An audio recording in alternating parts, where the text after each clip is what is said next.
A hugely entertaining backing track. Never gets old, never gets old. Folks, hi, how you doing? Nick Jennison. It is the Monday Guitar Show. We're doing the thing that we do on Mondays, which is hang out and talk about the guitar. But the thing I'm doing this Monday is friggin' sweltering in this little studio. My goodness, it is warm. I don't know what's going on, right? Like, I've chosen today the potentially the hottest day of the month. Like, it's Bank Holiday Monday, and it seems to have come out really hot here in the UK. I know, our American friends, our heat is not like your heat, but our houses are not like your houses, right? It's really warm, and I decided today to come in and do a load of stuff on valve amps. What am I thinking, right? Foolish me, right? Silly boy. But that's okay, right? That's fine. We're having a good time. So, welcome on board. If you are new here, I want to say hi, first of all, and I want to let you know what we're doing today. We do this every Monday. We hang out, we chat about the guitar.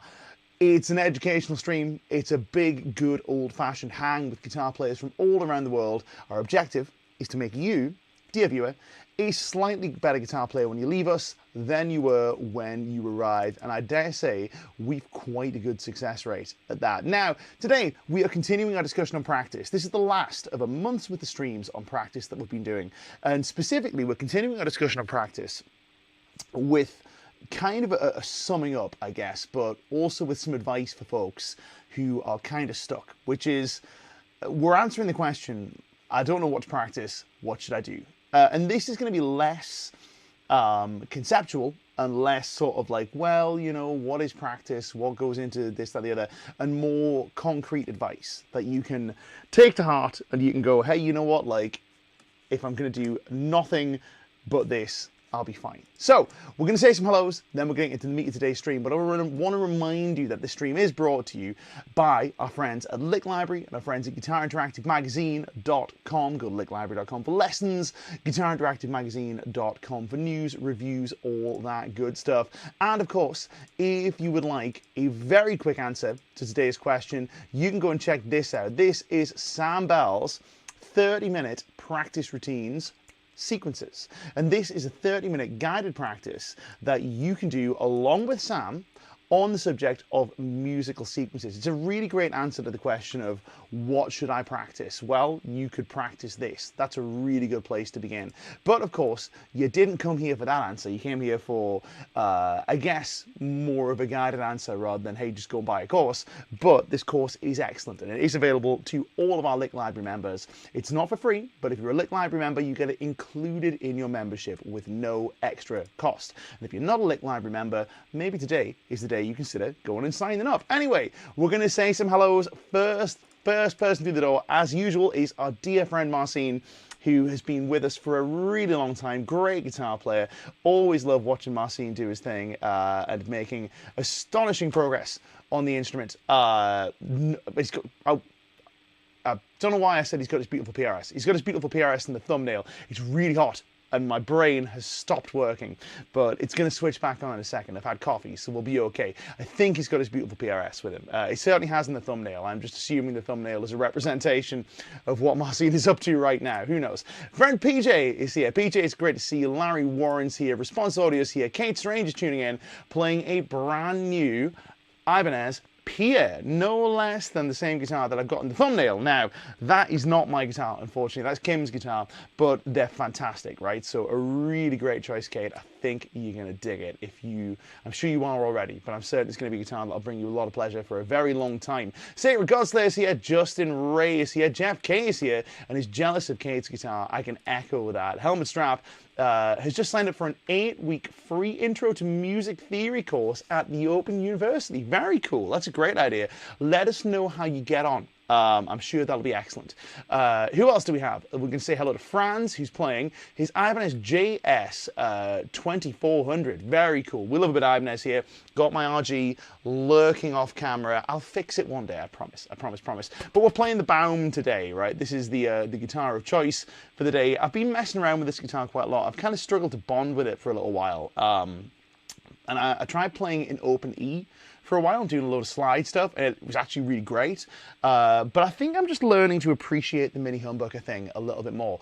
By the way, got a new amp and I'll tell you guys about the new amp in a second because it's quite interesting and quite exciting, or at least I think so. You can see the red dot lurking above my shoulder, in case you're wondering what it is. We'll play through it in a moment. Who else do we have? Vil S is tuning in, playing an offset Ocaster, very cool. Catmandu 1962 is playing a Gibson Les Paul traditional, but his new amp day, he's got a Marshall DSL 40 CR, very cool. Now, I have a little soft spot for Marshall DSLs. Mainly because they are one of the amps that is most readily available as a backline amplifier. So if you're a traveling musician, you had better be familiar with a Marshall DSL, and you better be able to do your thing through a Marshall DSL, because there's probably a greater than 50% chance that that's what's going to be at the other end of the flight when you arrive. And I've had a few situations where, yes, I've taken my pedal board, I've taken my own amp or whatever, pardon me, but for whatever reason, it hasn't worked, or something's been broken, or something or another, and I've had to plug into the DSL, always been happy. Always been happy with it. Now, who else do we have? Trolls Joan is here. Sam Junior Music is here. Who else do we have? I'm going to say some more quick hellos. Dreams is tuning in with his Made in Mexico Strat. Very nice. Compliments in the tone. Thank you so much, dude. I appreciate it. I do like these BAM guitars. Very, very cool. It's made me reach my Firebird. I love a Firebird, right? I do like a Firebird. Who else do we have? FP Noob is tuning in from Malaysia, a new viewer, I think. Great to have you on board. Mark McNish is here. Raphael or Hathael is here. Marcin's playing his CE24. Beautiful. Very nice. Very, very nice. Mike Seedov's here. Steve Luth is here. And our friend Eduardo is tuning in with his Luke 4. Excellent. Really nice choice, man. Really, really nice choice. Okie dokie. I was absolutely right. It's his only guitar that lives in standard E. There you go, right? I'm not saying I read your mind, but I think I willed it into existence. I think I was like, oh yeah, PRS. I can't show you some of the new things from PRS, but we got some new stuff from PRS kicking around. I'm looking out of my studio door into the hallway at 3 cases that contain beautiful PRS guitars. Can't tell you what they are yet, but they're cool, right? However, we have got a cool new thing from PRS, or rather I have a cool new thing from PRS. Check this out, right? This, if you can see over my shoulder, I don't think you can. I may have to go to this camera. If I duck out of the way very slightly, this amplifier that is lurking in shadow right now is a PRS HDRX20. So you guys know I went on Plexi Quest over the last couple of weeks. Well, this is the answer. I think this is the one. So I'm going to switch my little studio vintage on and I'll show you what's going on here. So this is my Super Kraken.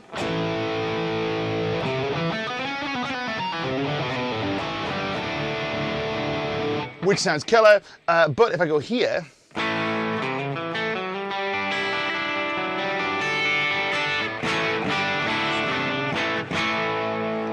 that is the PRS HDRX20. It's the Hendrix amplifier, the 20-watt version. I got it for an absolute steal from Peach Guitars. If you're in the UK, just go and grab one of these amps while they're still available, man. They're to die for.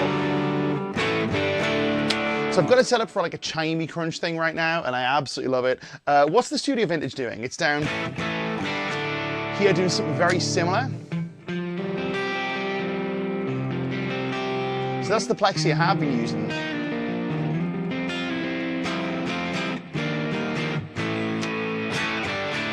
Hopefully you can hear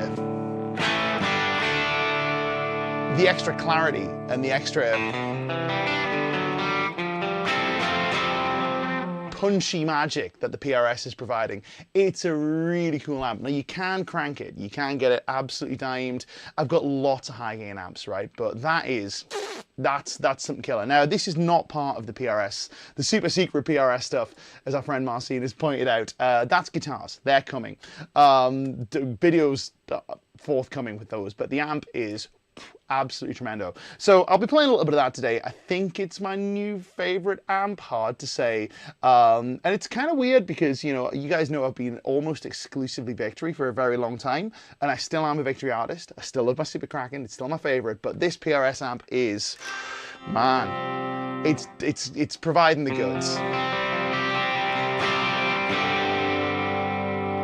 Just chime on that, man. Absolutely glorious. Anyway, we didn't come here to talk about the amp. We came to talk about how you can practice effectively when you're not 100% sure what to do. So let's get into it, right? 3 things as per usual, we've been trying to do this 3 things deal for this last month, and I think it's kind of worked. I think it's been kind of fun. It's given some nice structure to what we're doing. We're going to have 3 things that you can do when you are not sure what to practice. But let's first start by addressing the situation at hand. So, you're a guitar player, I presume, because you're here. You have a limited amount of time to practice, as do all of us. And you sit down and you go, you know, I don't know what I should play. I've got so many things I could work on. So many things I feel like I should work on. I feel an obligation to work on my technique. I feel an obligation to work on my phrasing, my knowledge of music theory, my fretboard knowledge, my repertoire, so many things. But I only have 15 minutes to play or 30 minutes to play or whatever. And then what you end up doing, stop me if this feels familiar, what you end up doing is you end up going, I don't know what to do, so I'm just going to play over some blues backing tracks, and then you play the same licks.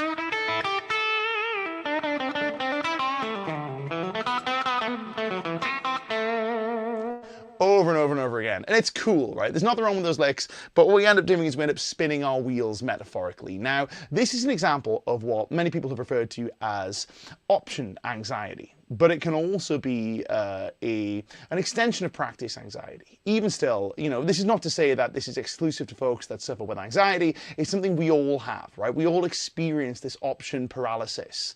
If, for example, I was to invite you into my studio and I went, hey, we've got 5 minutes, just pick a guitar, right? Choose a guitar, you can play any one of them, but only one. We've only got time for you to play one, and you can play one amp, any one you like, but you just gotta play one.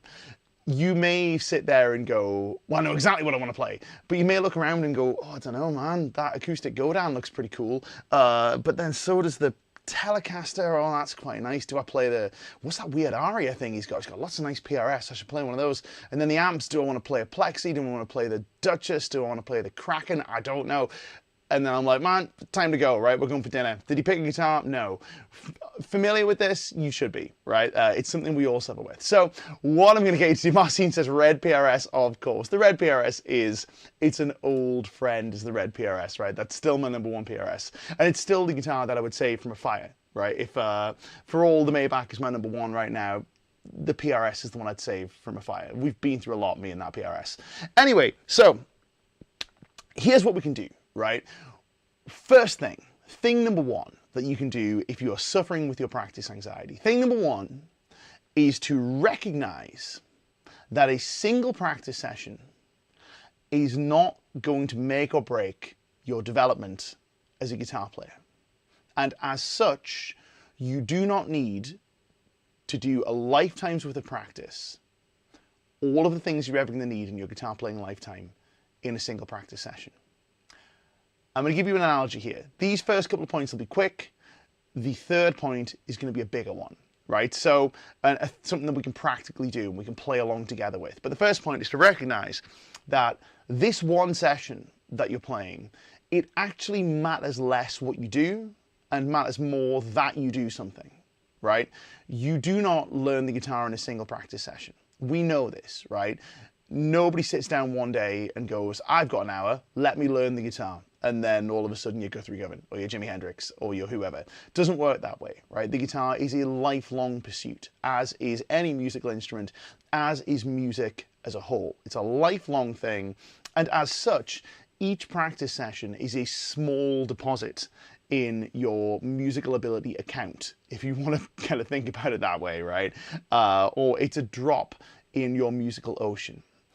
You will not look back in 20 years' time and say to yourself, you know, if only I had worked on my music theory instead of working on my blues licks for that 1 hour-long practice session on the 25th of August back in 2025, I'd be a virtuoso by now.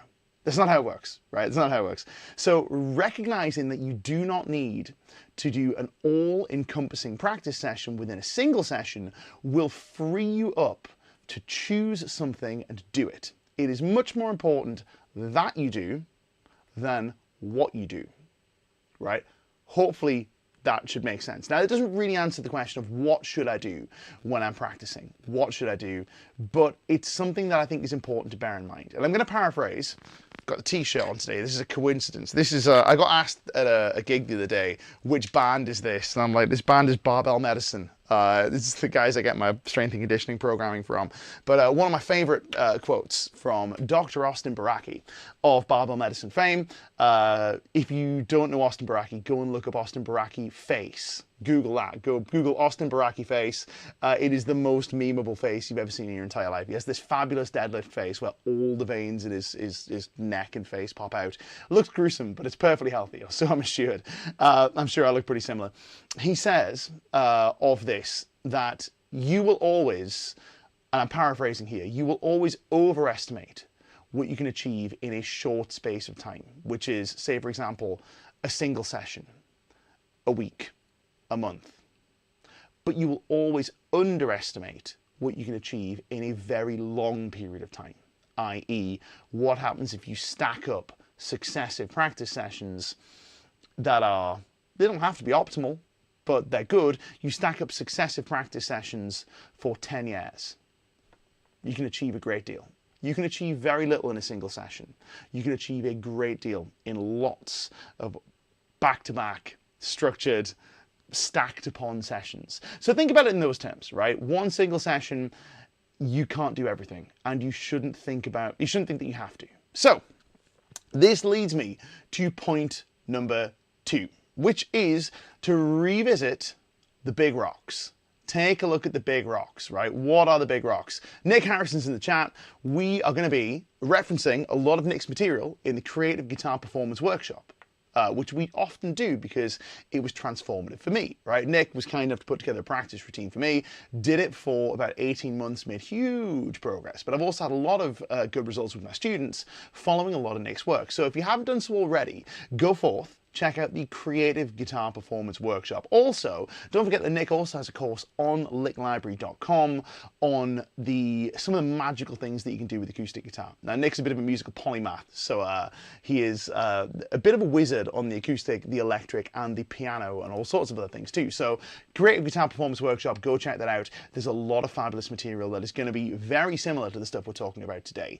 These are filtered through my own experience and my own thoughts. But anyway, revisiting the big rocks. So this is something we talked about last week, right? We talked about the idea of having the 3 pillars of your guitar playing that you can revisit. Now, Steve Vai refers to these as your hands, your head, and your heart. These are mirrored in Nick's writings in Creative Guitar Performance Workshop in the terms technique and physiology, hands, fretboard knowledge and music theory, head, repertoire and contribution and vocabulary, which is, by my definition, heart.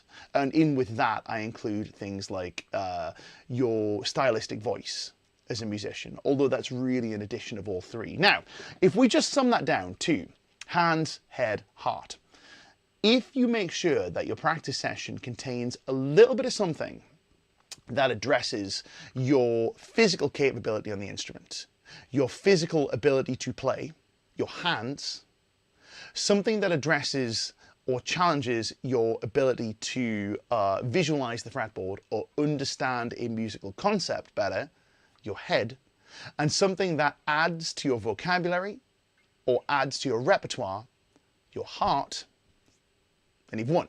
Hands, head, heart. Technique, knowledge, repertoire, vocabulary, etc. How can we do that? Well, we can do it with separate exercises. Separate exercises may be sitting down and doing something that is purely technique driven, doing something that is purely a vocabulary exercise, say learning a new song, or something that is purely a fretboard visualization exercise or a music theory exercise. However, it's very difficult to tease these apart because as you really start to dig into this, what you'll notice is that almost everything that you play, and I say almost because there are some exceptions, but almost everything you play involves all 3 of these things. All 3 of these things. So this is a little like, I keep talking about exercise, but practice and exercise have a lot of parallels. It's a little like the confusion that a lot of folks will face when they start exercising for the first time. So you start exercising for the first time and you have read in magazines, let's say, well-meaning magazine articles or articles online, that in order to improve the composition of your body, to develop some bulging muscles, of which I don't have, but I'm working on it, or I'm trying my best.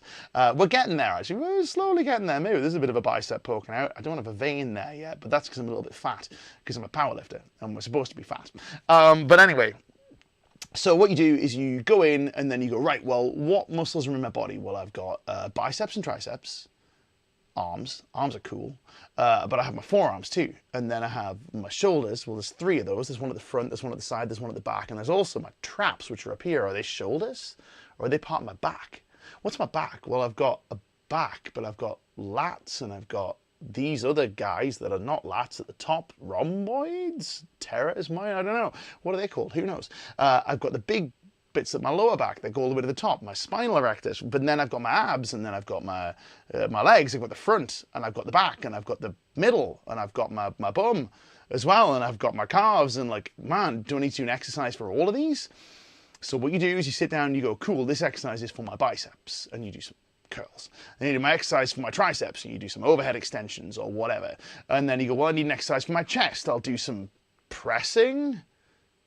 Well, that's my chest, and that's my triceps, and that's my front of my shoulders as well. And I also kind of get a little bit of it in my rib cage. What's going on? You sharp realize when you start to train with weights that unless you are very, very, very diligent about only training one specific muscle at a time, it's very difficult to train just one aspect of your physique. Let's say you end up training lots of things with a single exercise. And then you end up with a situation, which I think is a good thing, where you walk in, you go, cool, how can I get my whole body nice and strong without having to do 20 different exercises? And you go, well, I'll do something where I push with my legs. I'll do something where I push something away from myself. I'll do something where I pull something towards myself. And I'll do something where I bend over and stand back up again. And that's basically every part of my body. Well, that was easy. Same goes for practice, right?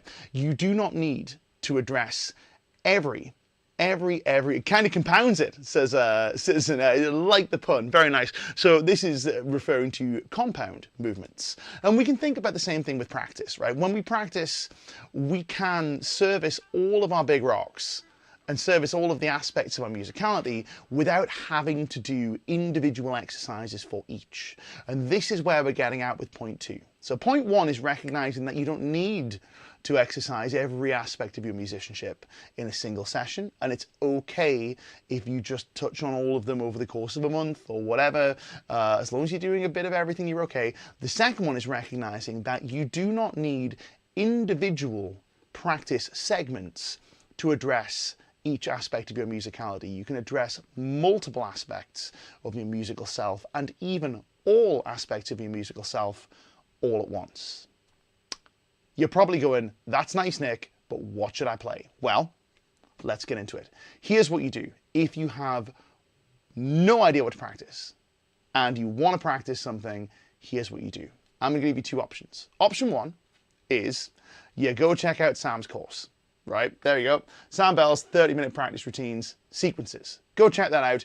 We've got a bunch of other ones. If you want guided practice, we've got loads of them at lakelibrary.com, right? That's a fun thing to do. Option 2, and this is what I'm going to recommend that you do. If you do nothing else, here's what you should do when you practice. We're going to use the term improvise, but I draw a line here, right? Because improvisation is not the same as what we're about to do. When I say improvise, I do not mean that you should be attempting to improvise music. Improvisation is composing music on the spot. And this is not what we're about to do. We're going to do something different. So I'm going to draw a line there, right? This is what I would refer to more as exploration.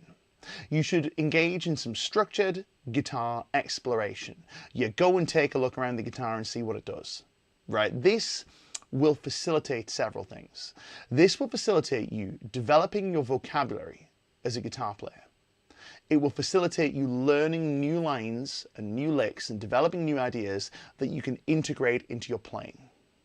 Additionally, It will facilitate your physical technique on the instrument. It will enable you to explore technical concepts that feel hard. Additionally, it will allow you to develop your fretboard visualization, your understanding of music theory, your ability to locate notes, shapes, etc. It's basically a do-all. Now, lots of great guitar players have prescribed this, right? Many of them will talk just about, oh, well, I just improvise. And this is kind of what they're discussing. Guthrie talks about just playing and just exploring the guitar. That's something. I always go back to Tom Quayle on this one. So Tom, and this is very similar to some of the other stuff Nick's talked about, but this is Tom's thing. So Tom, when it's time to practice, does, I'm not saying he does only one thing, but he has a go-to method of practicing that he's spoken about at length. And Tom's go-to method of practicing is as follows. Put on something that gives you some kind of musical reference. It can be a backing track, it can be a drum loop, it could be a metronome, right? But it might be something like this. There's some drums. We're going to slow them down because 140 is a little much. Hopefully you guys can hear those drums okay. Within the musical reference, start playing. But play with constraints. And the constraint that Tom often imposes is a time constraint. So the time constraint might be something like this. If we go to the two hands cam, well, not two hands cam, we'll go to this camera. In case you wonder why the camera's all the way over here, it's so I can fit the guitar's neck in because the headstock is pretty long. So anyway, what we may do is we may go, cool, right, I've got a backing track, I'm gonna play along, what do I do? Well, you may find yourself doing something like this. You go, okay.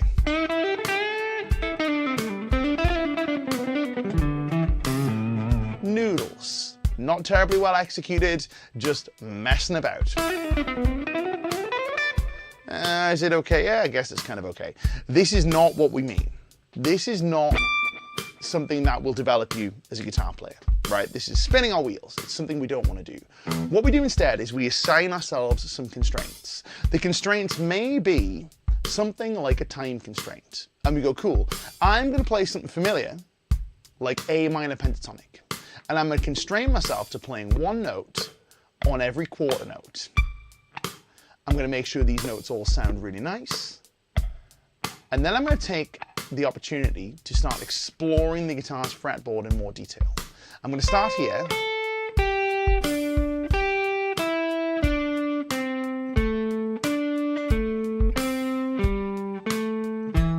Now I'm going to encourage you to play along with this, and I'll give you some time to play along, but you can actually play along with me and you should be fine.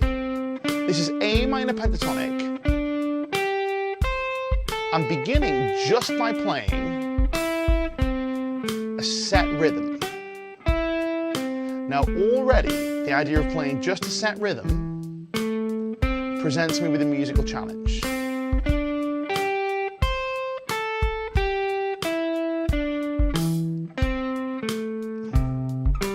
And what I'm doing as I'm playing this is initially, I'm just settling in and letting my time take care of itself, making sure that I can play notes that sound good, are nice and clear, are consistent, my technique feels good, I'm not hitting too hard, I'm not hitting too softly, I'm not bashing the guitar and doing weird things that put the guitar out of tune or any of that stuff. We're just playing some nice sounding notes. From here, I'm going to start looking for places that I can go within the scale that I don't normally go to. An obvious one is to disrupt the traditional flow of first finger, other finger. You may find yourself doing this. I hope you're playing along, by the way. If you haven't got your guitar, grab your guitar because you'll need it. But this flow of first finger, first finger, other finger, if we start to introduce, say, for example, some rolls, this is a good way to disrupt that. The whole point with this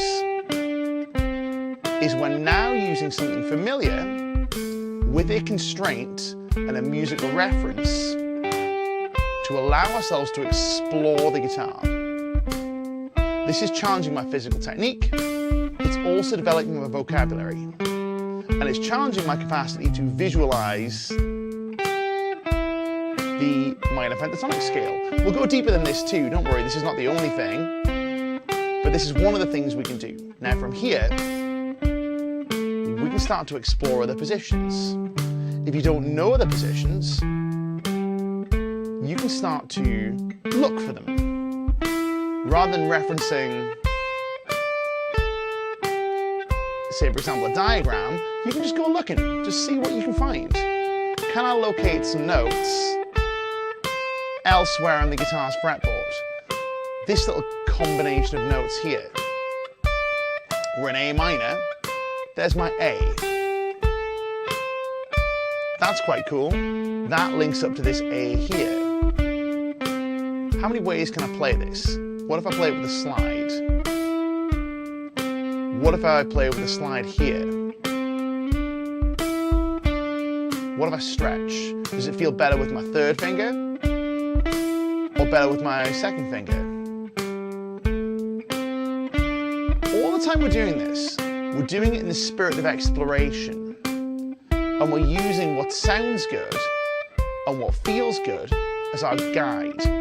So we're playing stuff that feels good, that sounds good, and the only constraint we have is we've chosen a time, which in this case is quarter notes, and we've chosen, I found another position, and we've chosen a musical device, the A minor pentatonic scale.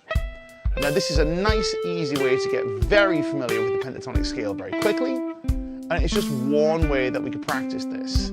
Let's say instead of doing the minor pentatonic scale, we wanted to play our Dorian scale. Same thing applies. Time constraint, play things nicely. What if we wanted to take our Dorian scale and use it as a vehicle to work on our legato playing? Well, play some hammer-ons and pull-offs. You can play some hybrid picking. What about bends? Ooh, that little bonk made the camera defocus.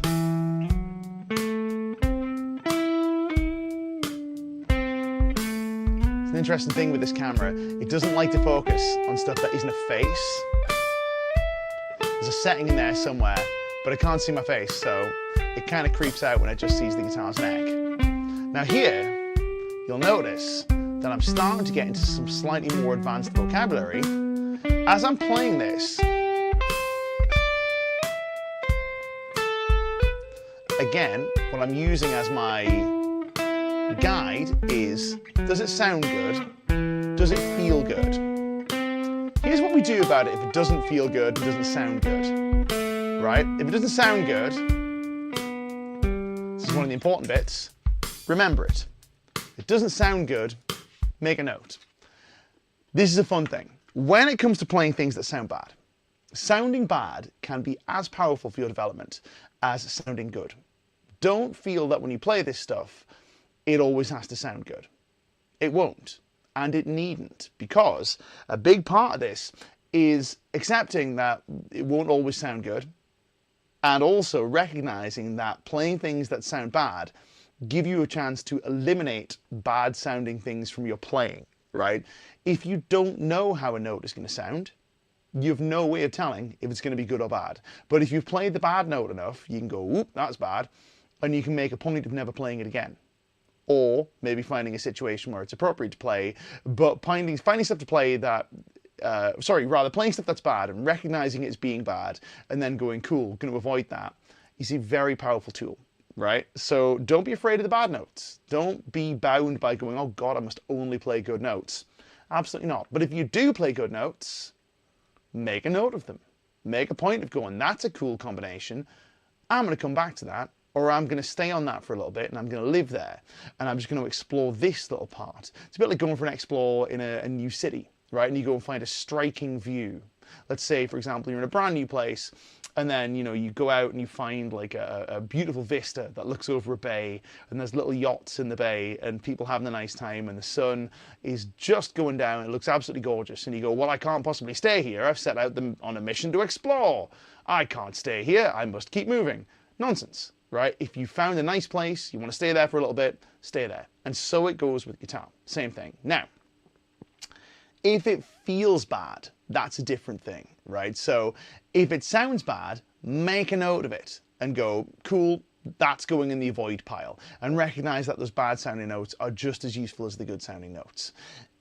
However, when something feels bad, we should assess why it feels bad.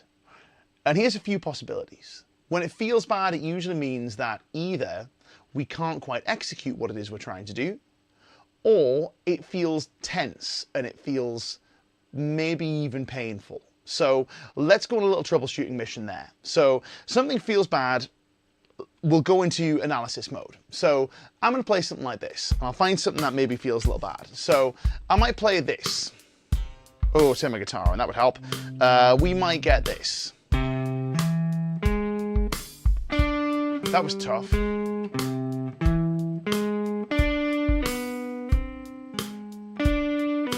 So this is kind of a melodic minor thing. Think about this chord.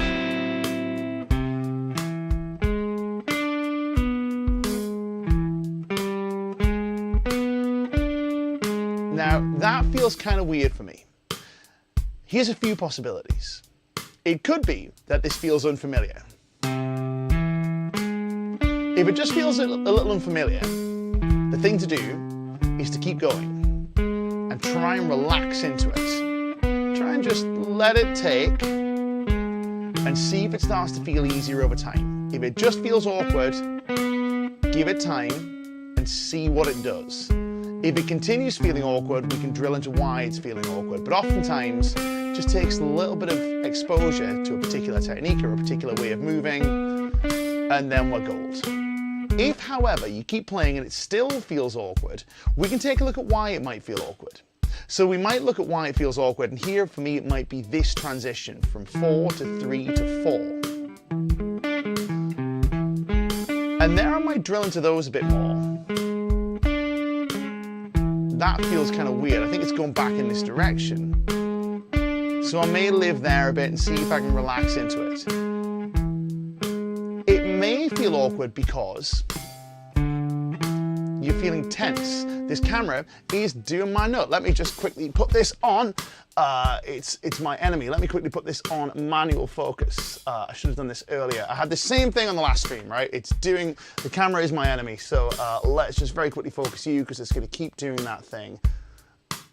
It's because it's hot and I forgot. There we go. That is close enough. That'll do. Perfect. Okay, is it razor sharp? Maybe. But we're on a live stream, so it doesn't really matter. So anyway, same thing. We may go looking for why it feels awkward.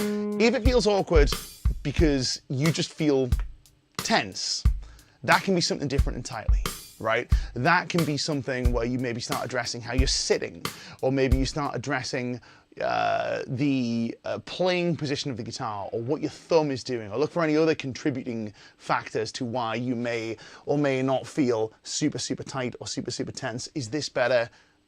Oh, that's it. There we go. That's the guy, right? We're going to nail that focus if it kills me. So that's the thing. However, if it feels painful, this is something else, right? So when you start playing and things start feeling sore, they start feeling achy or painful or other kinds of bad, that's a time to stop and move on. The guitar should never inflict pain on you.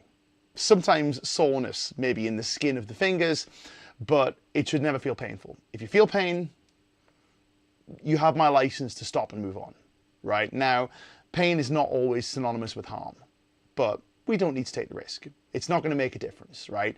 If you feel pain, it doesn't mean that you've hurt yourself necessarily. It's an ironic thing to say, but it doesn't mean that you've injured yourself. But take it as a little indicator that, you know, maybe I'll move on and do something else from my practice.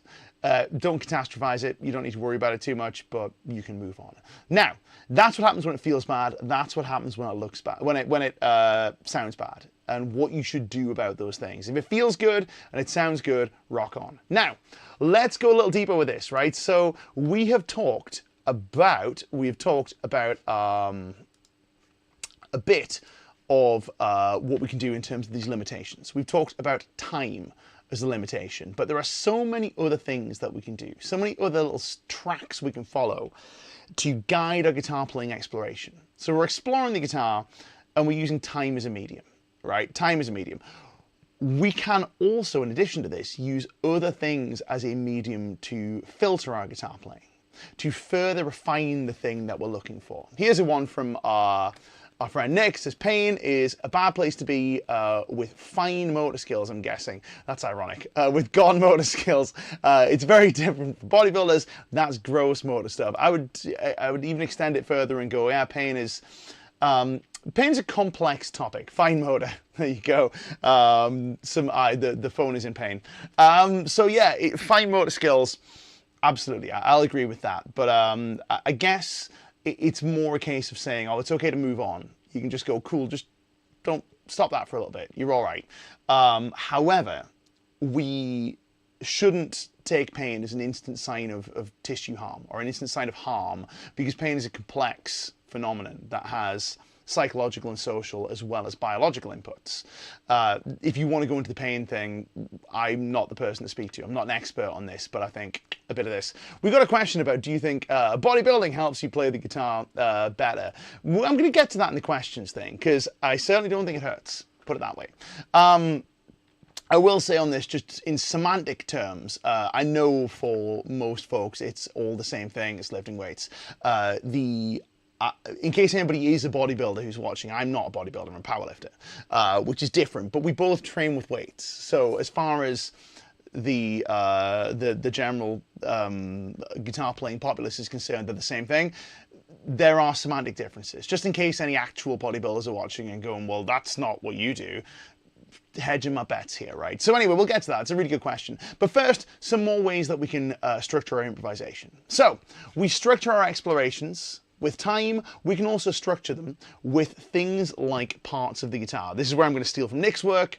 So parts of the guitar can be zones of the instrument that we don't normally play. It can be strings. It can be certain physical techniques on the instrument. We can use a physical system of limitations to further our ability to explore the guitar. So if I throw on a backing track, I've got this one in E minor/G major here. I could take a look at, say for example, this zone of the guitar. And I could say, you know what, I'm just gonna live here.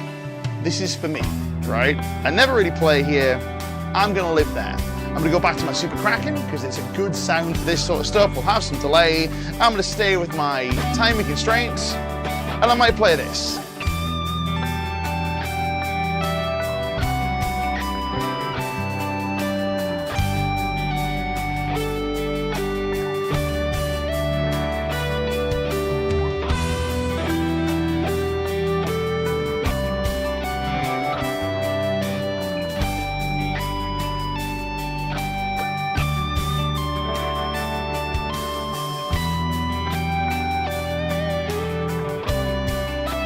All the while that I'm playing this, I'm challenging my physical technique,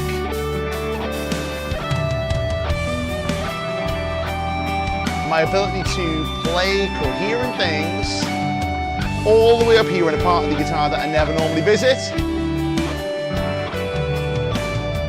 I'm challenging my fretboard visualization, my aural acuity, and developing my vocabulary. It's all those big rocks all at once.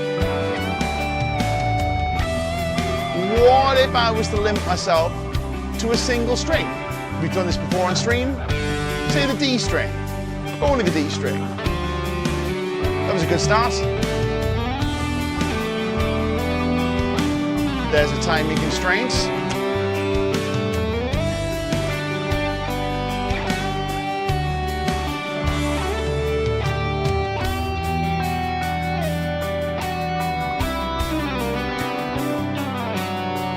You can bet I'm very quickly developing a knowledge of where the notes of the E minor scale are up and down my D string, what they all sound like. I'm getting a solid stretching workout as well. My position shifting is getting a little bit of additional practice.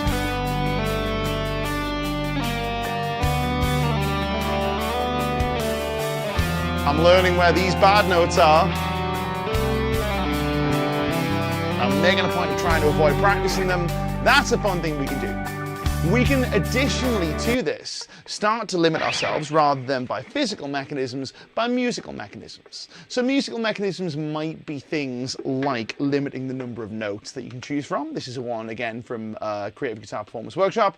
You can limit yourself to only triads, only 4-note arpeggios, only 5-note structures, only 6-note structures. That's pentatonic scales, blues scales, hexatonic scales, etc, etc, etc. You can also consider limiting yourself by adding or removing notes from your collection. So I may do this, for example, where I might sit and go, okay, cool, you can play the guitar, you can play whatever you want, but no root notes, no E's.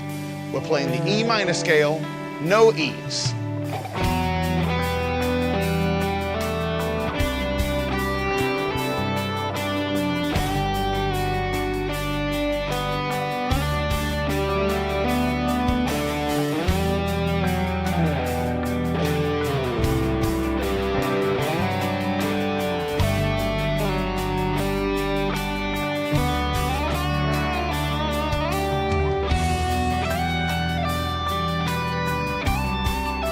Oh, played one. Whoops.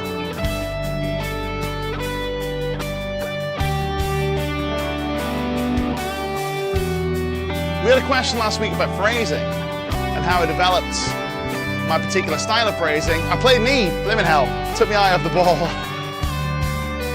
And I adjusted my microphone and hit a horrible sour bend, but that's fine. The bad notes are as useful as the good ones. But yeah, one of the ways I developed my particular way of phrasing is like this.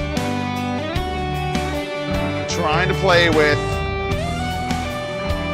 a restriction on the notes I can use as a way of becoming acutely aware of what the root note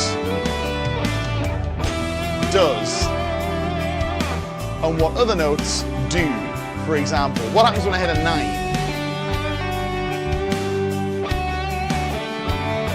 What's a fifth sound like? There's a fifth.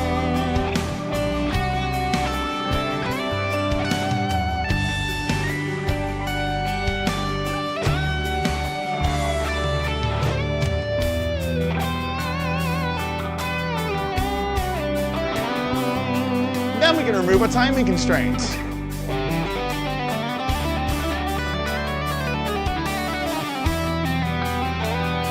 Here's one from Chris Brown. Avoid the notes of each chord, root note of each chord as they go by. Well, let's find what the chords are. G major, D. Okay, let's avoid knee. Avoiding C's. Avoiding G's. Avoiding D's. Avoiding E's. Avoiding C's. Avoiding G's. Avoiding D's.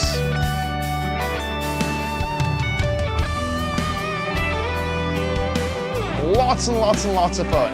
Now, these are just some of the ways that you can do this, but if you have no idea what to practice at all, this is my recommendation on what to do. Engage in structured exploration of the guitar. You'll never know where it's going to take you, right? Don't be afraid to just go on the journey. Or don't be afraid to find a place and stay there and go, this is cool, I'm happy exploring this little part. It's basically like, it's my go-to. It's my go-to, it's the go-to of lots of guitar players I know. If you don't know what to practice, this is the thing to do. Folks, we're going to take some questions. I'm certain they're out there. There's lots of them. If you have other questions other than the ones that I've highlighted already, drop them down below. We're going to get as many of them answered as we possibly can. But we are going to begin with this one. This is from our friend Mal Riley, who asked the question, says, do you think bodybuilding? I'm going to slightly rephrase this as, do I think training with resistance training, lifting weights, or training against your own body weight, for example, moving mass with your muscles, is helpful for playing the guitar. The reason I say this is because, and this is not to be pernickety, and I don't expect people to know this who aren't entrenched in strength sports, but bodybuilding is a sport, and it's a very specific pursuit within the domain of resistance training, and it's the sport of essentially becoming as large and as lean as you possibly can with the additions of things like muscular symmetry and certain aesthetics, and then standing on stage and moving your body in certain ways, posing in ways that shows off your muscles to their most full extent. I don't participate in bodybuilding. I don't know the ins and outs of it, but that is bodybuilding. Bodybuilding is a sport. I would suggest that training with weights, resistance training, is yes, it is very good for your guitar playing. Why is it good for your guitar playing? And first of all, let's just define resistance training as opposed to bodybuilding. Resistance training is simply doing something that taxes your ability to produce force with your muscles. So it can be lots of things. It can be push-ups, pull-ups, and bodyweight squats. It can be getting under a barbell and trying to put up a maximal maximal back squat. It can be going into the gym and doing some curls, some shoulder presses, and then a chest machine, and then going out flexing in the club, if that's the sort of thing you do. It's all fine, right? This is resistance training as opposed to the counterpart, which would be things like cardiovascular training, which would be where you go for a run or a jog or a cycle or a hike or whatever. I would absolutely suggest that this is better for your guitar playing because it's better for you as a person, right? So anything, as Nick's jumped in with the answer already, right? So being a healthy person, being a person that has invested in their health, will pay dividends for you as a guitar player because you will feel better in yourself. You will feel better in potentially in the way you look. You may feel more capable, but you'll certainly feel healthier and happier. You'll be able to move around the world with more ease, let's say, more confidence, all that sort of stuff. And that will reflect in how you approach your guitar playing self.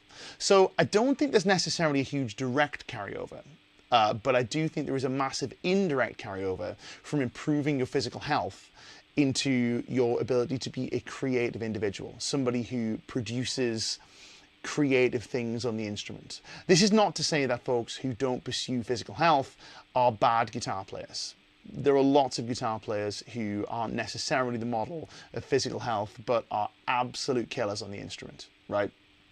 But I would suggest that it helps because, you know, anything that you can do that improves your health, makes you feel better, makes you feel happier, you'll bring this to the instrument, I think.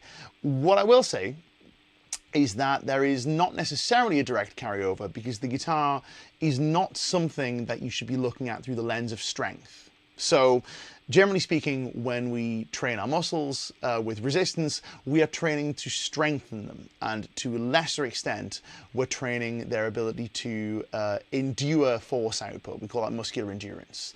Or we're training them to produce force quickly. But we're training our ability to produce force, which is strength at its nutshell. Strength being the ability to produce force against an external resistance as measured in a specific context. Now, guitar is not a strength game. If you are strong enough to press a string against a fret, you are strong enough to play the guitar.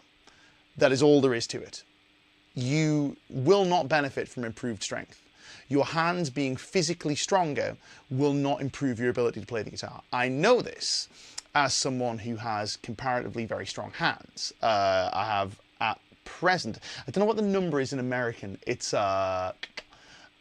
280 kilos is my best raw deadlift without straps. Best raw deadlift, 280. Oh no, I lie. Sorry, 280 is my best deadlift. 277 is my best raw, which is about 620, I want to say, for our American friends. No straps, just hands. This has had no impact on my guitar playing, positively or negatively, right? Unless you're Steve Ray Vaughan, says Chris, right? Yes, potentially, right? But I think I take that in the joking spirit in which it was intended. Vil says it helps with bending. I disagree with this, right? I disagree with this because generally speaking, what we tend to think of when we think of stronger hands is we tend to think of a concomitant increase in the difficulty of our guitar's setup. Your guitar's setup should be something that works with your current level of strength. So if you are comfortable and find if you can easily play on a given setup, making it heavier will not improve things, right? So if you are physically stronger, yes, you may be able to bend on, say, for example, a heavier set of strings. The heavier set of strings will not make you sound better. They will not make you play better. The way your guitar plays should match your level of strength. And there is nothing inherently better in terms of sound about a heavier setup or a lighter setup or vice versa. It's just whatever works best with where you're at. So what you end up doing is you end up on this pursuit where let's take strength out of the equation and let's use shoe size. Let's say, for example, that you engage in some kind of futuristic training that increases the size of your feet and only your feet. What you end up with is you end up going, well, I've gone from a size 10 shoe to a size 12 shoe, and now I have to buy size 12 shoes. And you go, well, it still fits the same, so what? You just buy size 12 shoes and they fit. Your size 10 shoes don't fit anymore.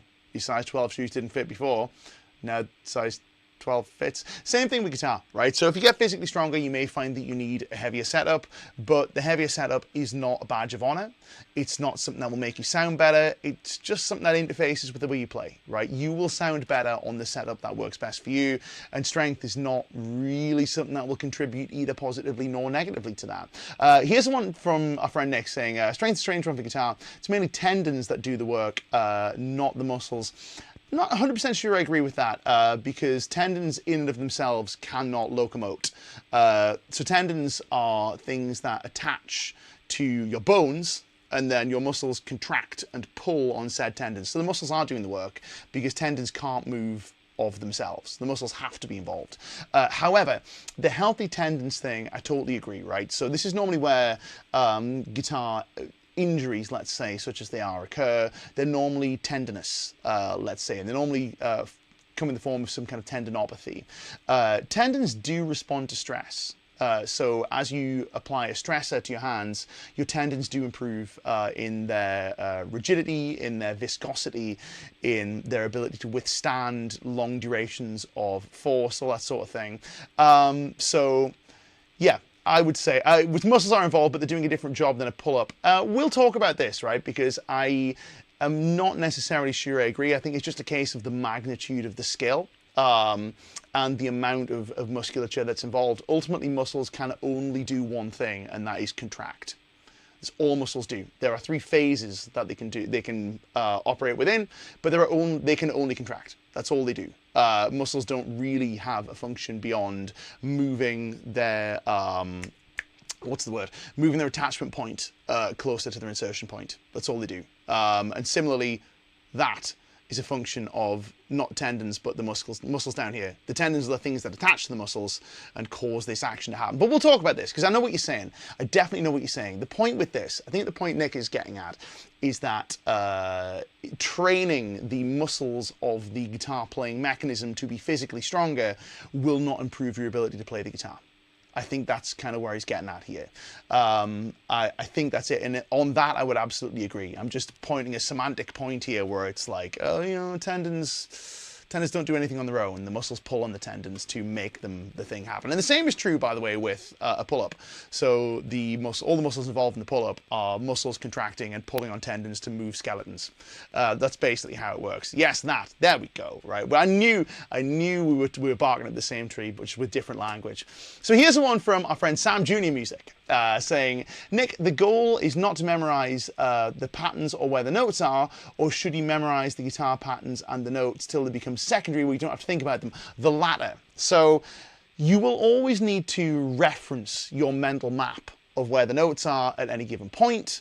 You'll always need to do that at some point, right, in your playing. You'll always find moments in your playing where you need to go, where is C? I need to hit a C right now. But the goal is to develop a level of instinct on the instrument where things just kind of happen. And that kind of happens through exploration. I think this is one of the reasons why high-level players struggle so much with the question of what do you think of when you're playing? Because often they're not. They're just hearing, just listening and experiencing and feeling and going, don't really know. I'm not really thinking about the notes I'm playing. I'm just hearing some sounds and the sounds come out. So that is kind of it. So the latter, I would say, but you will also need your mental map at some point, I think. Folks, we've run out of time. We're always doing this. We've run out of time. We'll continue this, right, in the future. But we are back next week with yet another stream, but we have a different subject for you. A different subject for you. We'll be addressing a new subject each month, as we are wont to do. I'm going to play out a little more on this track, I think. But before we do, a quick reminder that if you want a guided practice session, right, go here. Go get Sam's course. It is Sam Bell's 30-minute guided practice routine sequences. It's a great course available to all Lick Library members. It's linked down below. My name is Nick Jennison. This has been another edition of the Monday Guitar Show. It's been a lot of fun. I will see you guys same time next week. Hit the subscribe icon, the like thing on your way out the door. Share it with your guitar playing friends. We'd like to reach as many players with these streams as we can. And I will see you guys next week.